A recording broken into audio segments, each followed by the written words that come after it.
हा आहे एडिस डास। एडिस डासापासून आपल्याला डेंगी होऊ शकतो। डेंगीशी मुकाबला करण्यासाठी डेंगीचा प्रतिबंध केला पाहिजे, कारण उपचारापेक्षा प्रतिबंध कधीही चांगला। डासांना संपवा, डेंगीला हटवा।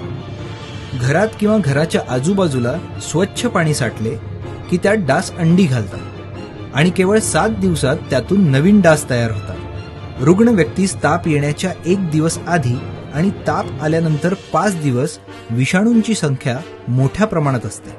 त्यावेळी त्या रुग्णास डास चावल्याने ते विषाणू त्या डासाच्या शरीरात प्रवेश करतात। मग हा डास एखाद्या निरोगी व्यक्तीस चावून हा रोग देऊ शकतो। अशा प्रकारे तीव्र तापाने ह्या आजाराची सुरुवात होते। आता पाहूया डेंगीची लक्षणं काय असतात। तीव्र ताप येणे, डोके आणि डोळे दुखणे, स्नायूत वेदना होणे आणि रक्तस्राव होणे। रक्त चाचणी। कोणताही ताप अंगावर काढू नका, रक्ताची तपासणी करून घ्या। पहिल्या 5 दिवसात PCR या रक्त चाचणीने व नंतर एलाइजा या रक्त चाचणीने आजाराचे पक्के निदान होते।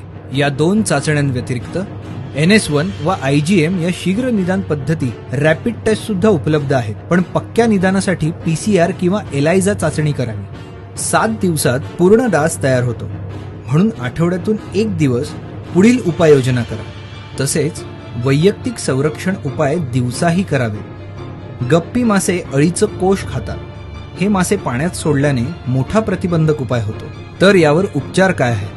या आजारासाठी उपचार नाहीत, फक्त लक्षणांनुसारच उपचार करता येतात। त्यामुळे प्रतिबंध हाच चांगला उपाय आहे।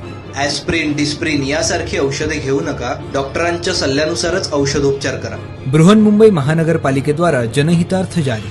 माहितीसाठी 022 2411 4000 वर संपर्क साधा।